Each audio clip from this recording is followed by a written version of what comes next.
As I stood and stared into the darkness, souls peered back at me. Senseless?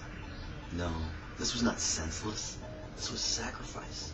Sacrifice for the sake of something more. Sacrifice for something bigger than one person. Ideas, freedoms, love of oneself, one's neighbor, one's country. As I stood staring into the darkness, a man stood next to me in a uniform, saluted the darkness. He stood next to me crying, trying his best to hold his military bearing. He looked at me and said, "Son, I'll never forget these men on this wall. They died for us, for every one of us, defending freedom and a set of ideas that run deeper than I can ever explain. In a war so many did not agree with, the soldiers here stood and died for freedom. This wall must remain to remind us all that they died for us." Just something to think about. Service. Several types of service. One specifically, voluntary service. Most difficult kind. It's a special calling to stand up and volunteer. It takes a special type of person to volunteer for anything, much less military service. It takes a love of people you have never met, people that make up the country you live in, because you are doing a service to them. Love of country.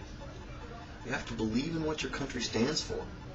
Freedom in every part of your life is worth fighting for, not only for yourself, those who can't fight for themselves, as well as those that won't. Being part of something larger. There's something great to be said about being part of a large professional organization, such as the military. To have those common ties with individuals that you have never met, but to know that they are your brothers and sisters is a very, very strong tie. Voluntary service is an unbelievably difficult decision, but sometimes the decision is made for you. In such cases as the draft. The draft decided the fate of thousands. Good or bad, the decisions were already done. They were already complete. Involuntary service, draft, or conscription. The draft was a requirement in a time dead and gone. It doesn't exist anymore. It was required to ensure our military capabilities didn't lapse in the face of fear or denial that our country was needed not only at our own doorstep, but in other countries as well.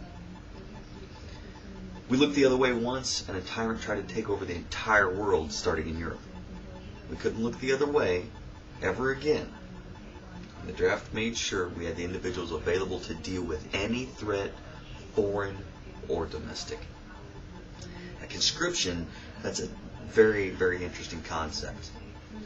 Conscripts, I've spent years thinking about this idea. I've always thought it would be a good idea to make kids that are graduating from high school with little direction in their lives to serve for 2 years if they weren't attending college. But the more I think about it, it comes out wrong. I serve so others maintain their ability to make choices, freedoms, not to ensure that those choices are made for them. Let's take a quick look back at what we've gone over here. The whole point of this is service. Military service is something I truly believe in. We've gone over voluntary and involuntary service. We've looked at the draft and the little outdated type of conscription. No matter what you do in life, to serve and to serve others is a very, very important idea that I feel very strongly about. I hope that I've given a little insight into why people volunteer to serve in the military and in other things. And I hope I've convinced you to serve in whatever way you can.